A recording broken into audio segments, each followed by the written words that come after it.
Matt Walsh raises over $100,000 for AOC's grandmother. Joe Biden puts a gag order on the media. We have a big Second Amendment win here in California, and McDonald's is going AI. And I have a lot to say about that.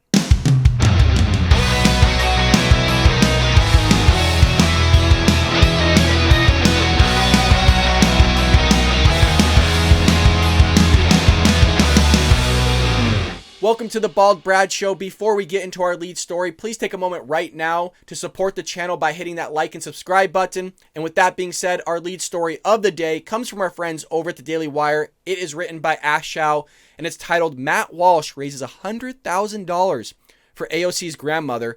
GoFundMe Shuts Down the Account.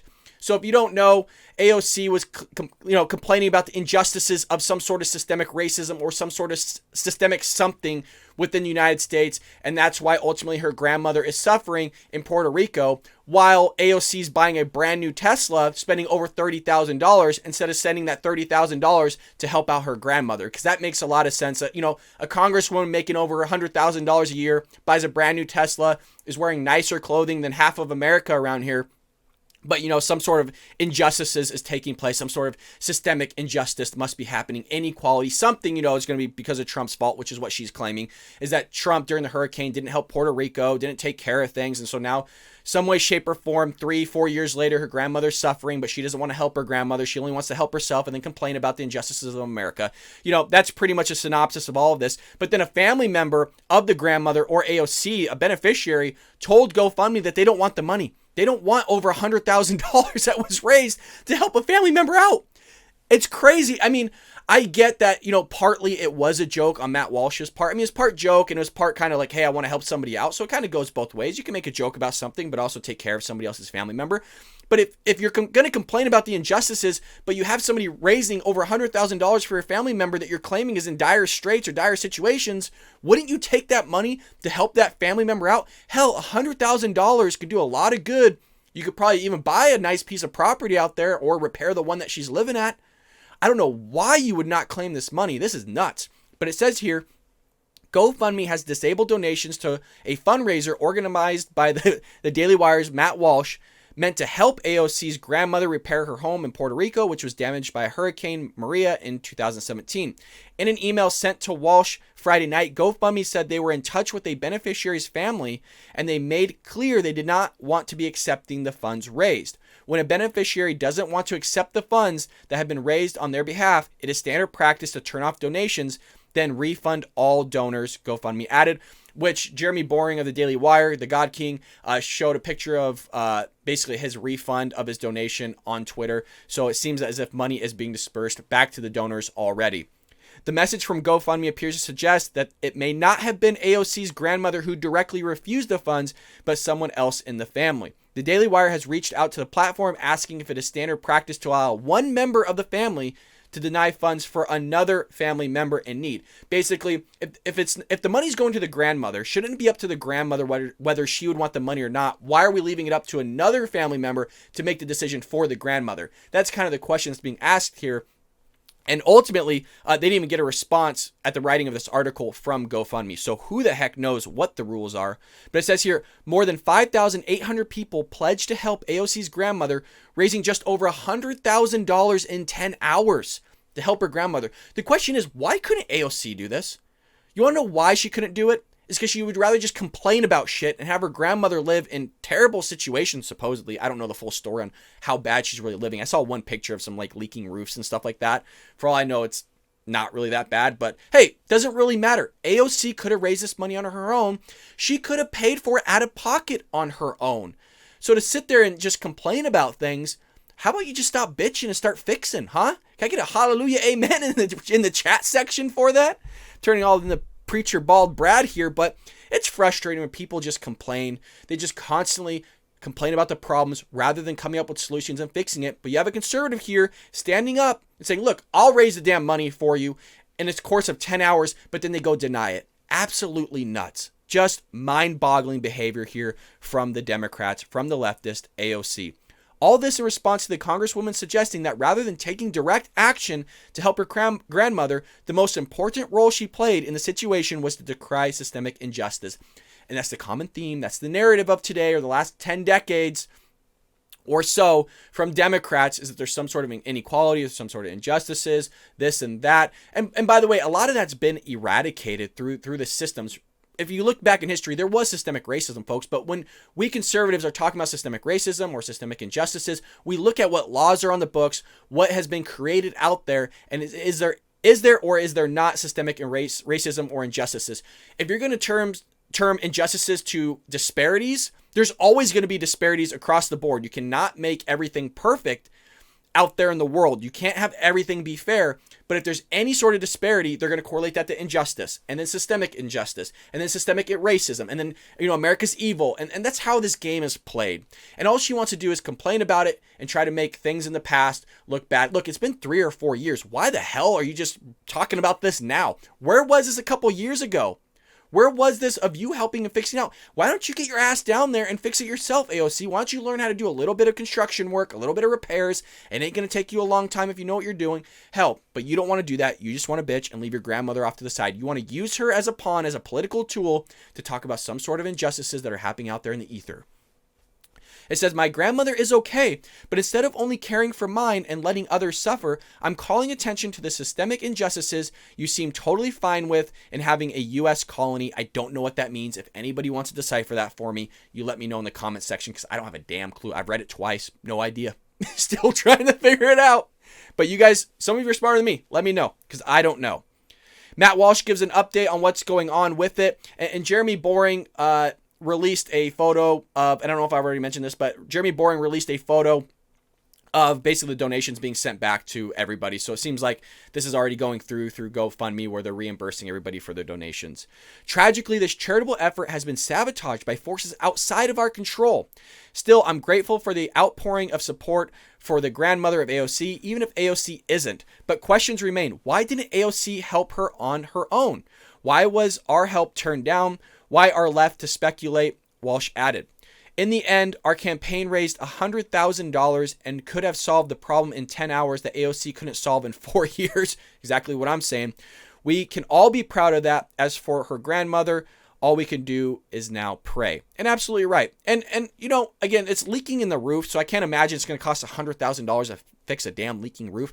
And I know I keep repeating myself, but if AOC never bought that Tesla, you probably could have fixed the roof for cheaper than $30,000 in Puerto Rico. But what the hell do we know? We don't know anything. But I'll tell you what we do know how to do is raise money for people and take care of people and not ask for the government for help, which is what the left love to do, which is what Democrats love to do. They love big government rather than first going to a family member for help and raising money that way, or going to your local church, synagogue, temple, and raising money that way. What people love to do is go to the federal government first or their state government first and then find funds from the taxpayer rather than going to your local family member or raising money in some way, shape, or form from the community or the locality. They always want to take from the taxpayer rather than from their own family members.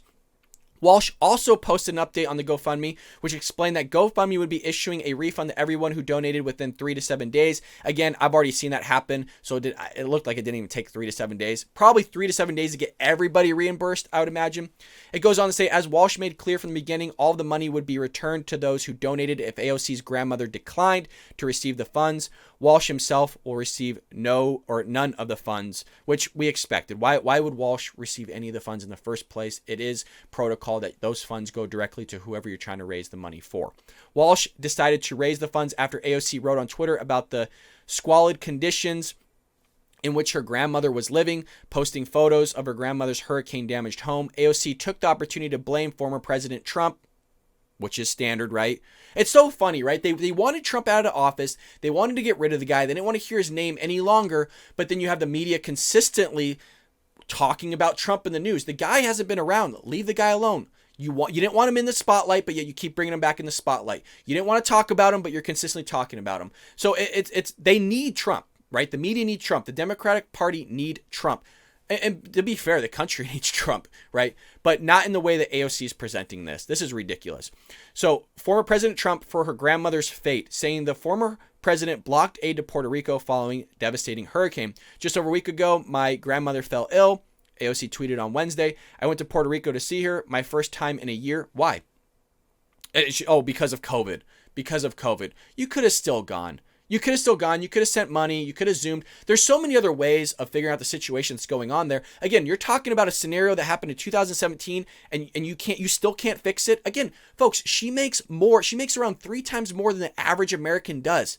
To do nothing, to go out and take photos in front of a chain link fence that say it's the border, to go around and just complain about everything, to promote socialism. Do you know how easy of a job that is to just go around and say a bunch of cockamamie stuff that doesn't make any damn sense?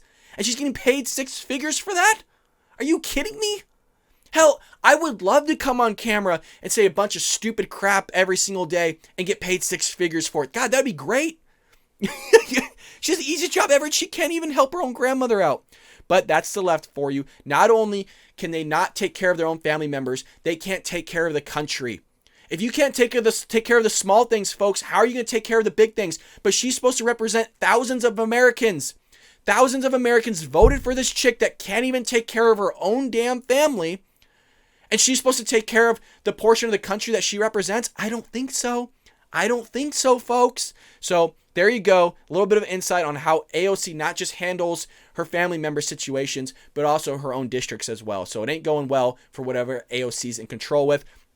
But also, speaking of crazy leftist news, we have an article here written by Ben Johnson of the Daily Wire. All articles today are written by the Daily Wire.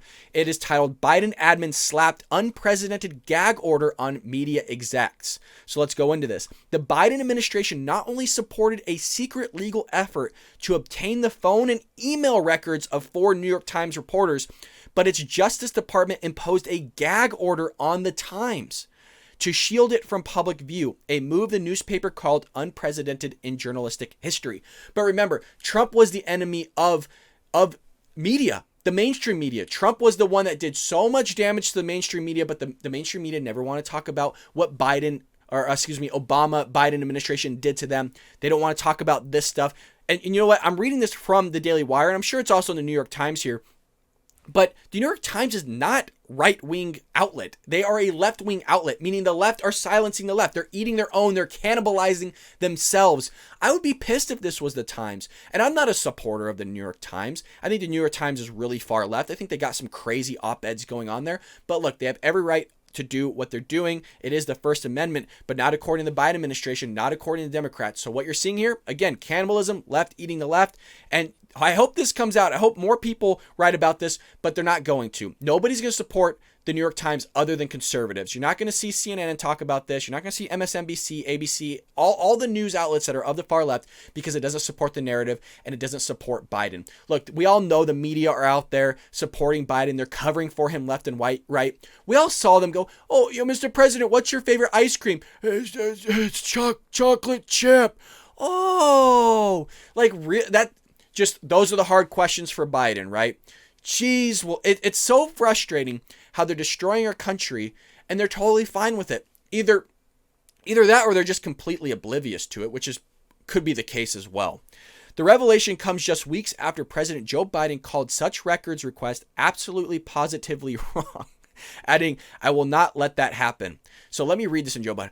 Absolutely, positively wrong. It's like he needs an inhaler. You know what I mean? Like the dude's constantly having an asthma attack. I will not let that happen. I'm sorry. Hey, I can't do a good Trump impression, but I feel like my Biden is pretty darn good. On January 5th, the Trump administration petitioned a court to obtain the reporter's email information from Google, which provides the Times email services. The newly inaugurated Biden administration continued the probe and added a new twist. While the Trump administration never informed the Times about the effort, the Biden administration continued waging the fight this year, telling a handful of top Times executives about it, but imposing a gag order to shield it from public view, said the lawyer David McCraw, who called the move unprecedented. Google refused to turn over the records, the Times reported, apparently demanding that the Times be told about the Justice Department's request as the contract with the company requires. On March 3rd, the Biden administration allowed the court to be notified, but the judge said that he may not share the existence or substance of either either of these orders with any person without further approval from this court. Over the next few weeks, McCraw said he was allowed to inform a handful of people, including the company's legal team and publisher, but not executive editor Dean Banquet or newsroom leaders, much less the public. McCraw called the order stunning, while Banquet noted the bipartisan nature of the email probe, which began in the final 15 days of the Trump administration, and the Biden administration continued to pursue it. As I said before, it profoundly undermines freedom of the press, or press freedom is what's quoted here. And it absolutely does. And it's just frustrating how, again, for years, they always hounded Trump for his handling of whatever about the media, right? Whatever Trump said that went against the media, whether it was fake news or whatever the hell he was talking about at the time, they consistently went against him. But again, no matter what Joe Biden does, not anything that Joe Biden does, it's taken as okay. It doesn't matter. He is always going after the press. Look at how Jen Psaki handles that press room, and everybody just kowtows to her. Just, holier than thou, just Jen Psaki or Psaki or however you want to say her name. When was the last time we saw Joe Biden do a presser? On the actual, I don't think I've seen Joe Biden actually up there on the podium where Jen Psaki stands. Has any of you seen him in the 6 months or however long he's been president? Take just questions left and right, willy-nilly? I have yet to see it. We all know what's going on behind the scenes. He's not all there. Somebody's running the show. I don't think it's Kamala Harris. I really don't think it's even her, because she's too batshit crazy to run the show at all. So there's somebody else here, or the only other thing that makes sense, it really is Joe Biden, doesn't have a clue on what day of the week it is, and he's just running the whole place into the ground. Maybe. I honestly, God, I'm sure it's maybe an accumulation of all sorts of things happening and just puzzle pieces scattered everywhere, and this guy's trying to make sense of what the hell's going on. Probably spends half the day just trying to get out of bed. But there you go. Biden admin slapped unprecedented gag order on the media. I didn't want to go too far into this. My big thing, again, was just kind of the hypocrisy of the media, the hypocrisy of the left, the hypocrisy of the Democratic Party. For years going after Trump on this crap. Trump's not even the one that created this whole mess in the first place. The Biden administration took it a step further, and you have the left, you have the leftist mainstream media supporting this kind of crap. When it goes against everything that the media should be standing for, they're there to support it. I'm not saying the New York Times is supporting it, but look, if you didn't support it, it should be all over the news. It should be all over CNN. It should be all over MSNBC. It should be all over everywhere, because this is going against journalism. But again, they don't mind if their own selves are cannibalized. They don't give two craps about it. Now, so finally, some good news here about the Second Amendment. I'm a big Second Amendment supporter, as I'm sure all of you are. We have every right to defend ourselves. It's a God-given right to defend ourselves. Thank God for the Constitution and our founders for placing that nice bad boy in there. You know, I'm okay with it coming second, the Second Amendment. I mean, I think maybe it could have been first, but I understand the First Amendment is huge. It's important. It's huge. Excuse me. It's huge. I'm working on it, folks. I'm working on it. But the First Amendment, I get why it's there. The Second Amendment ultimately provides and protects that First Amendment there. But we have a huge federal judge win here for California. This is written by Brian Saavedra of the Daily Wire. It says, federal judge strikes down California's unconstitutional assault weapons ban, torches media. I'm going to go into a little detail here on this article. Might not give too much my opinion on it, but I just want to make you all aware that we are making strides here on the Second Amendment, at least protecting it. So there are some judges out there that actually care about upholding our constitutional rights. I understand there are some left-leaning judges that aren't up to that. But if you recall, every time I talk about the Second Amendment stuff, when they're trying to ban our weapons or take our weapons away or limit our Second Amendment right or the capacity of obtaining firearms, I always say, I hope that our legal system, our justice system has judges there, and I would like to think there are judges out there that are going to uphold the Constitution, which is their job, and it looks like there is still some out there, thank the Lord. A federal judge in the Southern District of California ruled late on Friday that California's controversial assault weapons ban is unconstitutional. Damn right it is. This case is not about extraordinary weapons lying at the outer limits of Second Amendment protection. The banned assault weapons are not bazookas, howitzers, or machine guns, which I know this goes against public opinion, or at least conservatives. I don't see why an American citizen can't have those. Again, if the purpose of the Second Amendment is to be able to defend ourselves against a tyrannical government, and if a tyrannical government has a lot of weapons themselves, bazookas, howitzers, machine guns, then why shouldn't an ordinary citizen one that's a law-abiding citizen, be able to carry those same things. Now, I get the argument that there are people that are going to do crazy shit with this, and they have done it. But look, somebody can do a crazy thing with a handgun. It doesn't take a lot to reload a handgun really quick and do a mass shooting that way. It doesn't take a lot to do a lot of crazy things with a lot of crazy weapons, but people are going to do it either way. So I'm a big supporter of no limitations on weapons at all, because if my government's going to come towards me, I want to be able to protect myself. Now, again, that's not popular. That's not a popular opinion, even right or left. And some people look at that as very radical and very extreme. But I'm coming at it in terms of a law-abiding citizen. If somebody's there as a law-abiding citizen, they're not going to use a bazooka or howitzer on to do crazy crap. Okay, so maybe I haven't thought too much of how you could regulate something like that. I haven't thought too much about going into it, but I don't like the limitations anywhere on the Second Amendment, because again, it's a God-given right for me to protect my damn self in the way that I see fit, not the government. The government does not get to choose on how I get to defend myself. If it's a God-given right, God has given me the right to choose on how the hell I want to defend my family, not the government. It says here, those arms are dangerous and solely useful for military purposes that can be used against us. So again, I don't like the advantage being towards the military against its citizens. I don't like that, because that's what government can use to encroach upon my rights and put in the military to take those rights away. Instead, the firearms deemed assault weapons are fairly ordinary, popular modern rifles. This is an average case about average guns used in average ways for average purposes. One is to be forgiven if one is persuaded by news media and others that the nation is awash with murderous AR-15 assault rifles. The facts, however, do not support this hyperbole, and facts matter. Federal Bureau of Investigation murder statistics do not track assault rifles, but they do show that killing by knife attack is far more common than murder by any kind of rifle. In California, murder by knife occurs 7 times more often than murder by rifle. For example, according to FBI statistics from 2019, California saw 252 people murdered with a knife, while 34 people were killed with some type of rifle, not necessarily an AR-15, meaning the numbers by an AR-15 are lower than the 252 people that were killed by a knife. So you're talking maybe in the single digits, maybe in the teens, who knows? A Californian is 3 times more likely to be murdered by an attacker's bare hands, fist, or feet than by his rifle. In 2018, the statistics were even more lopsided, as California saw only 24 murders by some type of rifle. The same pattern can be observed across the nation. And I think it's important to talk about in terms of a rifle, because all you're doing, the people don't like the AR-15 because it looks scary, right? You can have another rifle use the exact same type of ammo and do the exact same type of damage that an AR-15 does. The reason why they're scared of the AR-15 is because of the way it looks, okay? But again, you know who did a great video on this years ago was Steven Crowder. He laid up a line of weapons and he asked people which ones they would ban and why.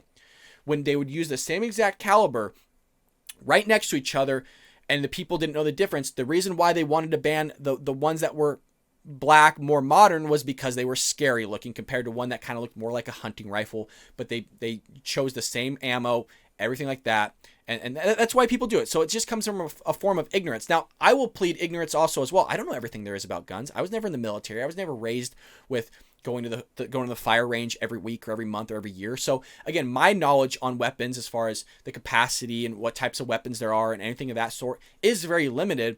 But I'm not there to ban anybody on this crap. I'm not there going out spewing, oh, well, dude, it looks good, it looks scary to me, it looks military, so we got to get rid of it. I'm not that stupid on this stuff. I at least go out and look enough to know that there's different calibers. I look enough to know how the AR-15 works. I know enough that AR doesn't mean assault rifle. All those types of things. It doesn't take long to do a little bit of research on this stuff, but the left don't want to do that. All the left care about is taking away your God-given rights. And I'm serious about that, by the way. And the reason why I'm choosing the left, not saying Democrats, because I still believe Democrats in their heart don't want to take your God-given rights away. I think there are a lot of Democrats, at least, you know, some that are true. I'm not talking about the hardcore ones like Maxine Waters, Nancy Pelosi, Chuck Schumer. I'm not talking about those. I think there's a lot of Democrats still in Congress that want to support the Constitution. They don't even want to limit your Second Amendment, but I could be wrong on that. We'll see. I mean, there's a lot of crazy stuff that happens in Congress. A lot of guys just want that pork in bills where they might not be supporting the limitations on your Second Amendment, but they want something else, and so they're willing to go along with it. Or, they want that power. They're power hungry, so they're going to go along with the flow of the Democratic Party, whether Nancy Pelosi wants, whatever Joe Biden wants, Kamala Harris, Chuck Schumer, Maxine Waters, AOC, Rashida Tlaib, all Ilhan Omar, all the Democrats, the leftists, Bernie Sanders, the socialists, whatever they want, they're willing to go in line with it because they know they want to get reelected. So they're willing to go with the flow. Maybe that is some form of, going in and trying to ultimately diminish the Second Amendment over the course of time. So maybe there's an argument there. The ruling was the result of a 2019 lawsuit filed by the Firearms Policy Coalition, the FPC, to challenge California's Assault Weapons Control Act, which banned popular semi-automatic firearms. As noted by FPC, the order included an injunction against Defendant Attorney General Rob Bonta, whatever you say his last name is. Why do I struggle with last names? Even first names, to be quite honest with you. His officers, agents, servants, employees, and attorneys, and those persons in active concert or participation with him, and those duly sworn state peace officers and federal law enforcement officers who gain knowledge of this injunction order or know of the existence of this injunction order, preventing them from implementing or enforcing the following. So here, a bunch of penal codes. I'm not going to go into that. That's really boring. But in his order today, the judge held what millions of Americans already know to be true. Bans on so-called assault weapons are unconstitutional. It's an assault rifle, okay? Still, I'm so tired of this whole assault weapons whole thing. If you want to call it assault rifle, fine.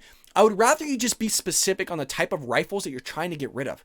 Why the hell are we calling it assault weapons constantly? I don't get the language.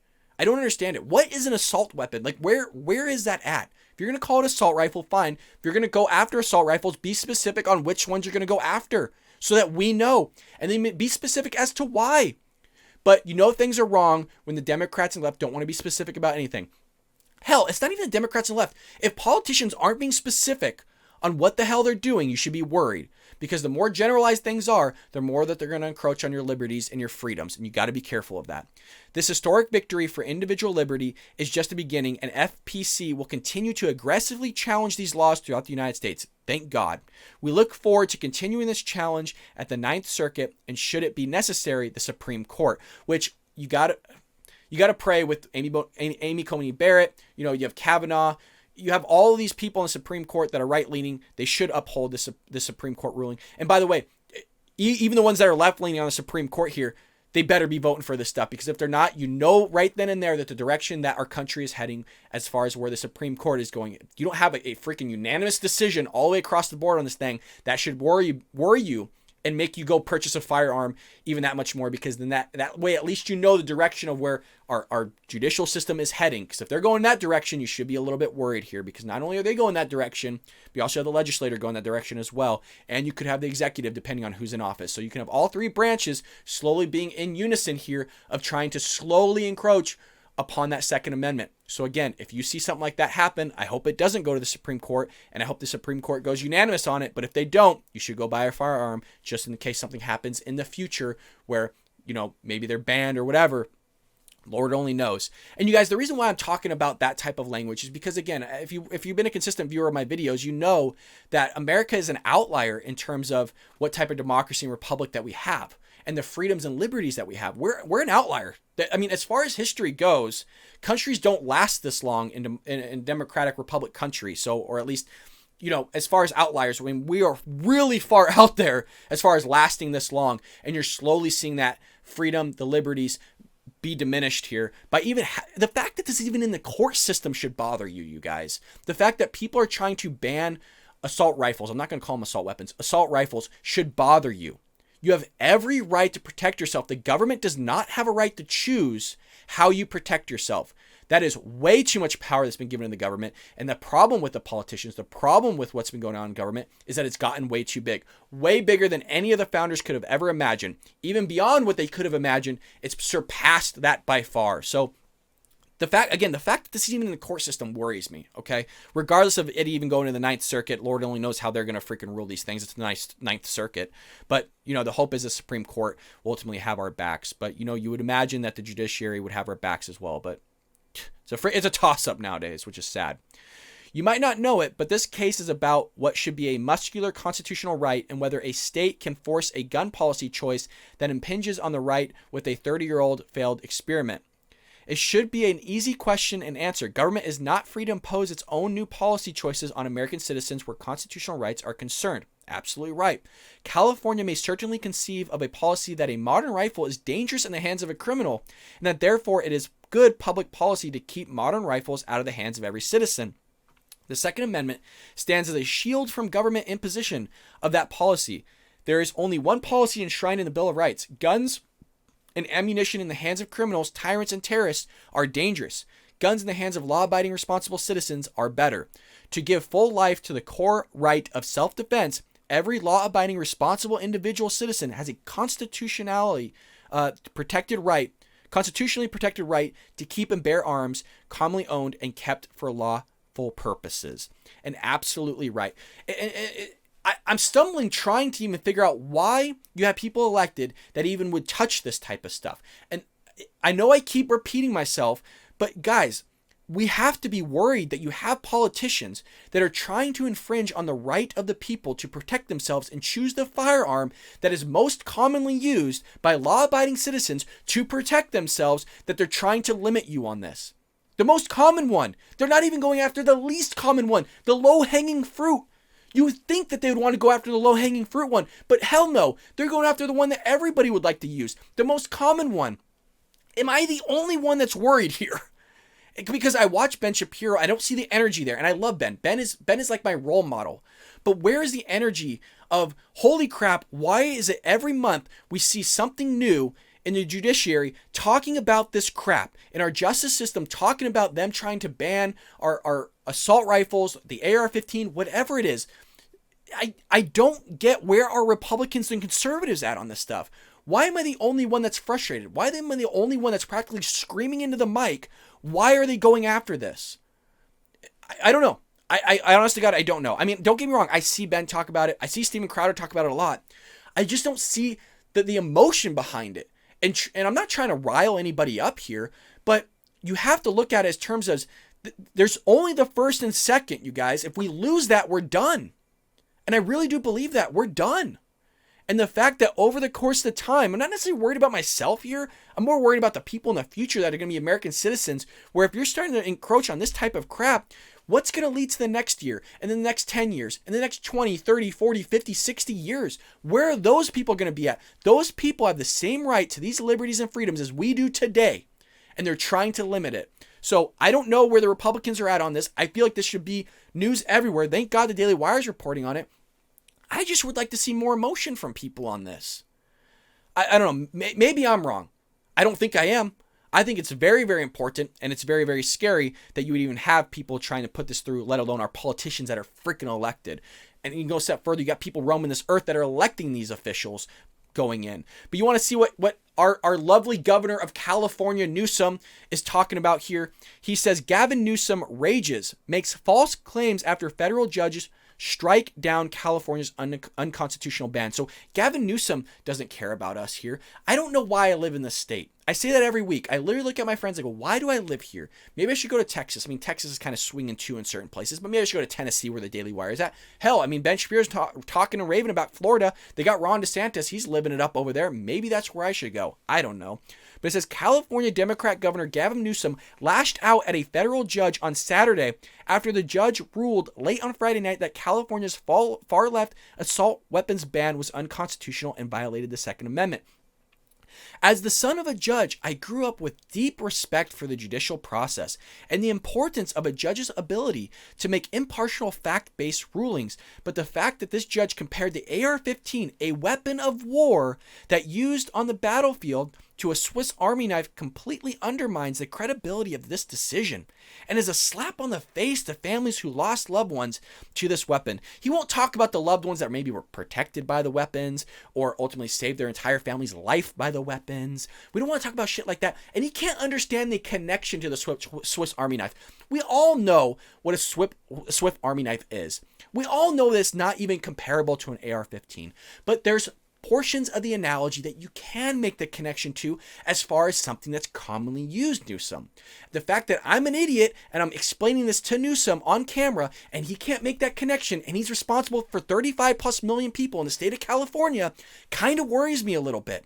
But he's not able to do that. Again, I talk about it all the time. The left is not able to make, even if rough analogies are being made, they can't assimilate the information, and it's mind-boggling to me, and we wonder why we're in a garbage state. We wonder why this guy doesn't have a clue. You know, I hope he gets recalled. I hope it goes through. I don't think it will, unfortunately, but the guy needs to be ousted. He doesn't know what the hell's going on. Newsom falsely claimed, "We are not backing down from this fight and will continue pushing for common sense gun laws that will save lives."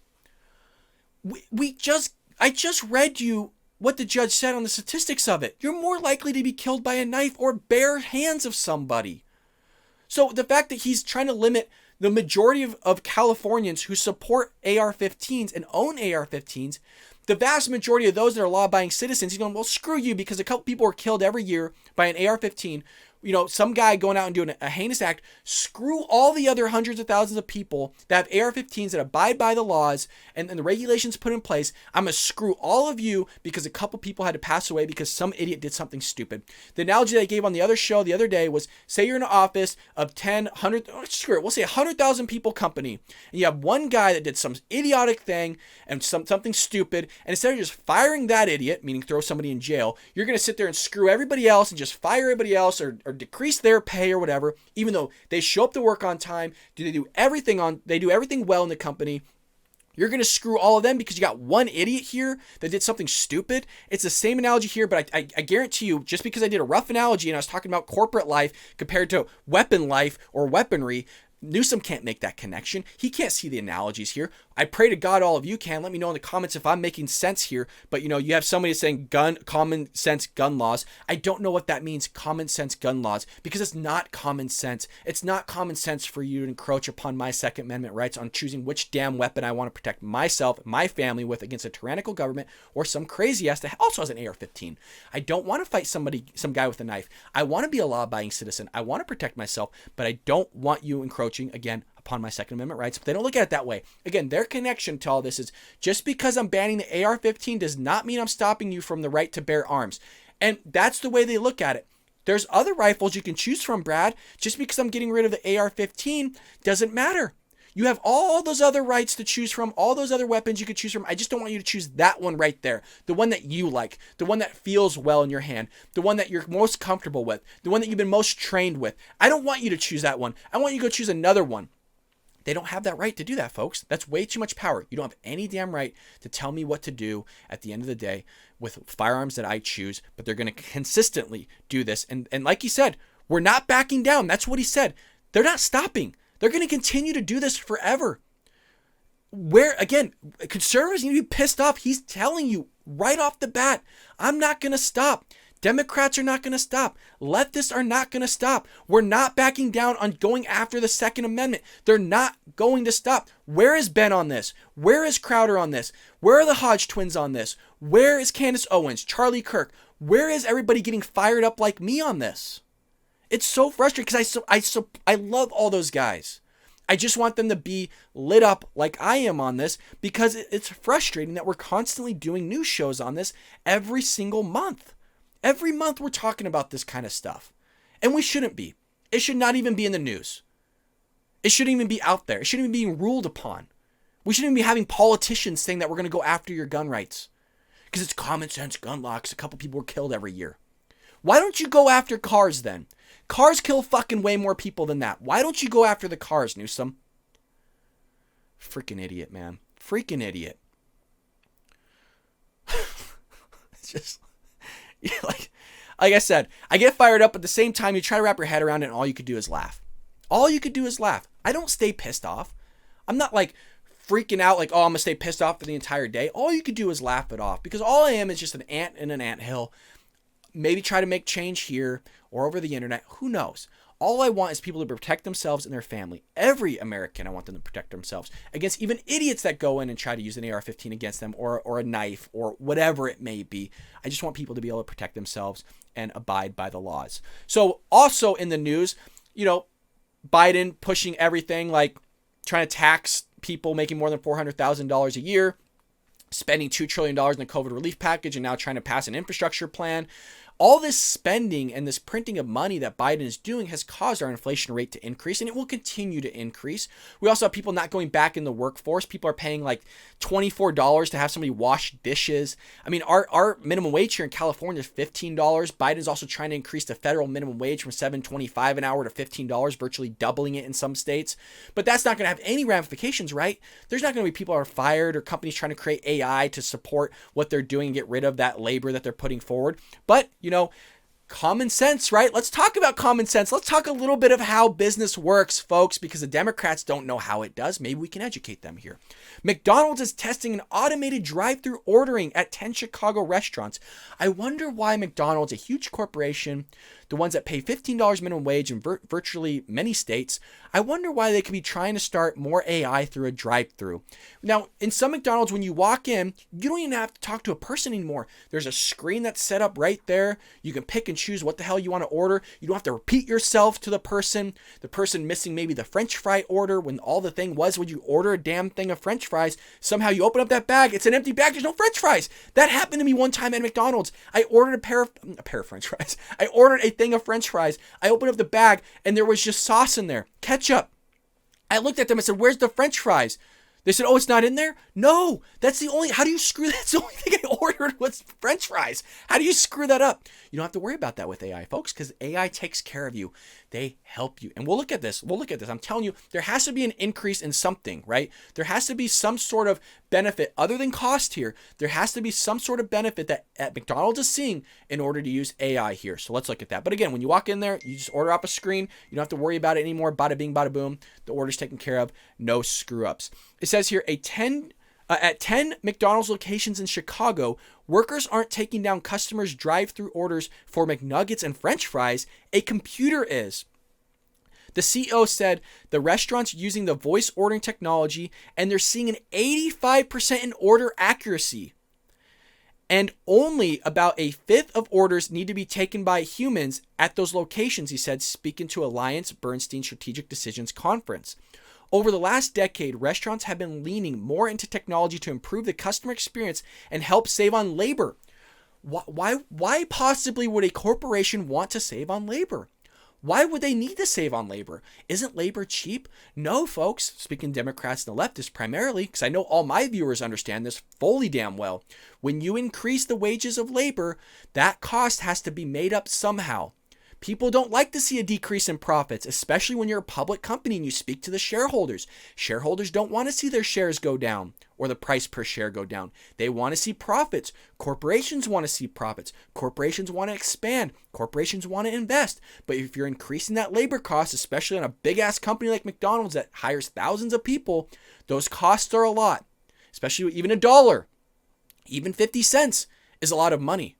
And so they're going to do everything they can to keep their profits the same year in and year out. But if you see a decrease in profits, that's not good. So if you're increasing cost, where's the first place that cost needs to be made up? It's in the commodity. It's in the good, which who's going to end up paying for that? The person that's buying that good or that service, which is ultimately us, the consumer. So that's why you see the prices of a Big Mac go up. That's why when you go to El Pollo Loco, which I just did last week, I'm paying almost $7 for a $2 burrito. Who's making $15 that's throwing freaking already cooked meat and lettuce and rice into a tortilla, wrapping it up, and they're making $15 an hour to wrap a burrito? Is anybody else think that we're living in some sort of crazy reality where somebody's getting paid $15 freaking dollars to take a piece of bread, put meat on it, and then put another piece of bread and wrap it up? Pretty shitty, by the way. Whenever you get your burrito or burger, $15 an hour to put some meat on a bread?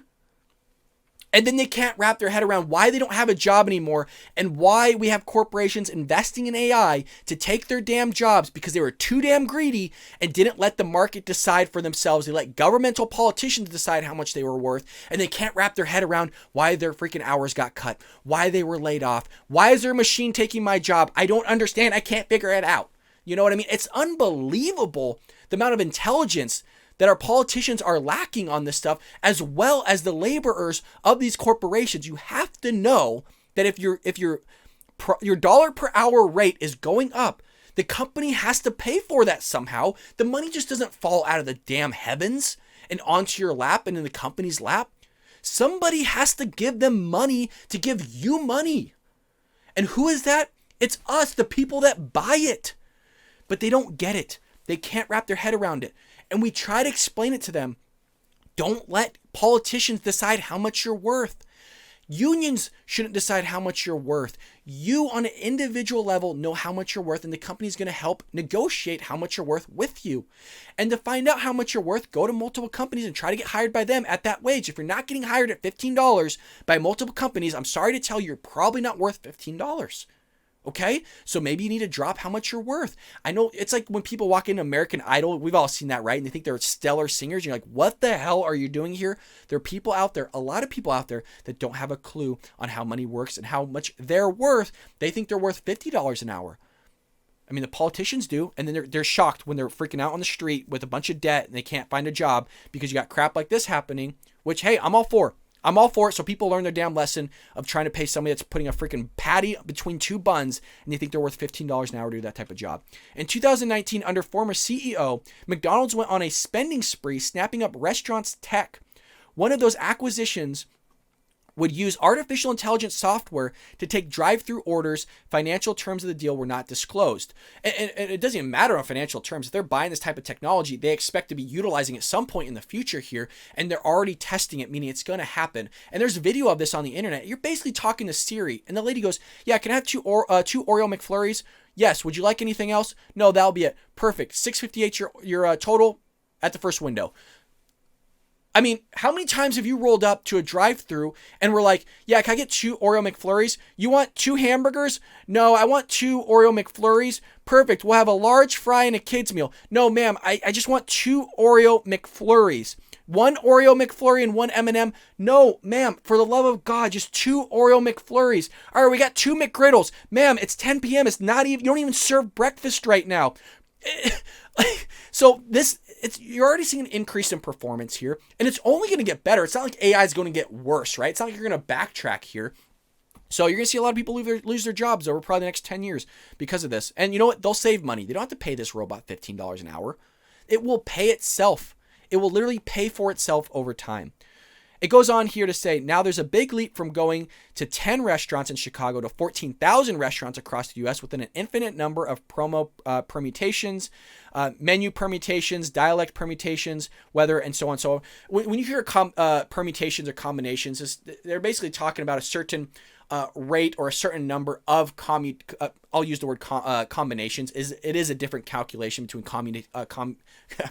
combinations and permutations. It's statistic language, but they are right, is that you have to program all this stuff to be able to take care of these forever changing promotions, deals. You have to basically create these algorithms up there so that ultimately the AI can handle this. And it's constantly changing. It's not like you just have a same menu that's stagnant. And also you go universal across the world, there's different menus, right? Those menus are always changing. So it's a big feat to be able to handle this type of system, but at least they're testing it to see how it works out. And again, the performance seems to be doing pretty good here. Another challenge has been training restaurant workers to stop themselves from jumping in to help. McDonald's has also been looking into automating more of the kitchen, such as fryers and grills. Why would they be doing that, guys? Why would you need to try to automate cooking a bunch of French fries? Why? Because somebody cooking French fries is making $20 an hour, right? To take a bag of already pre-cut fries, pour them into a basket, then lower the basket and push a button that's already automated, and you sit there. Beep! You pull it out, and you throw it, and you salt them. $15 to do that shit. I don't mean to cuss, but it's I talk about it all the time with my friends. Can you imagine somebody making $15 an hour to do that? Why is that worth so much? I know when I was an accountant, I didn't make $15 an hour when I had my internship, and I was doing people's taxes. There was guys making hundreds of thousands of dollars that I was giving financial advice on, helping them run their company. And I wasn't even making $15 an hour to do that. And my knowledge and intelligence went way past putting a piece of meat between 2 things of bread. And they're making more damn money than I was 10 years ago as an intern. I wasn't an intern just making a cup of coffee, folks. It wasn't that type of internship. I was speaking to actual clients, being invited to Staples Center Lakers games in freaking suites. It's not like I was a freaking idiot. But, hey, and then they wonder why we have inflation. They wonder why prices of goods and services are going up. And then they wonder why the standard of living is going up. Then they wonder why the rent is going up. Then they wonder why the taxes are going up. And they can't fathom the chain reaction that all this stuff has. They can't fathom it. Why? Because they never took a class on it. Nobody educated them on this. They don't want to listen to conservatives. They think that we're racist, bigoted, sexist, homophobes. When all we're trying to do is explain to you the ramifications of your choices by electing these politicians in that are choosing your wage labor. That's a vicious cycle. That's why federal minimum wage always goes up. Why? Because you guys vote in these politicians that want to increase taxes. They want to print more money. They want to spend more money. They want to increase the federal budget. They want to increase the state budget. They constantly want to take out more and more and more and spend and spend and spend. And then you can't fathom why your rent is increasing and all these other things are increasing. I can go on forever, you guys. I can literally do 24 hours straight of minimum wage, the effects that it has on businesses, the effects that it has on the consumer, the effects that it has on stockholders. I could do it forever, but it's just frustrating that we're constantly seeing this, and you got the left that are bitching about it. They don't take the time to learn about it, and then when they see McDonald's taking their jobs, the AI, these artificial intelligence forms, software, they can't, then they're going to complain about that, and there'll be some bill passed saying that infringing on companies' rights to use whatever systems they want. You'll see that bill passed that you can't use AI in restaurants anymore. You can't use artificial intelligence to cook your French fries. Some sort of policy put in place because people aren't getting jobs, they're not getting work because you got these Democratic politicians, these leftists going in trying to do whatever the hell they want, spending taxpayer monies, and ultimately not having the money to spend in the first place. So we got to take out debt to pay for it. Again, folks, I could do this all day damn long, but leftists don't want to talk about it. Democrats don't want to talk about it, but I'm going to talk about it here on this show. McDonald's creating AI, doing yeoman's work here by, not putting up with the $15 minimum wage, and rightfully so. They have every right to raise as much money as they would like, and they'll be doing it through this. But folks, that is all the news I have for you today. What a hell of a show it was on Monday. Thank you for listening to me rant for probably however long it's been. I don't even know what time we're at, but as always, if you enjoyed this show and you want to support a new conservative talk show like The Bald Brad Show, hit that like and subscribe button. Also, share this all on social media. We are a fast-growing conservative podcast, news show, whatever you want to call it. And folks, I hope you're having a lovely Monday, and I will see you here tomorrow on The Bald Brad Show.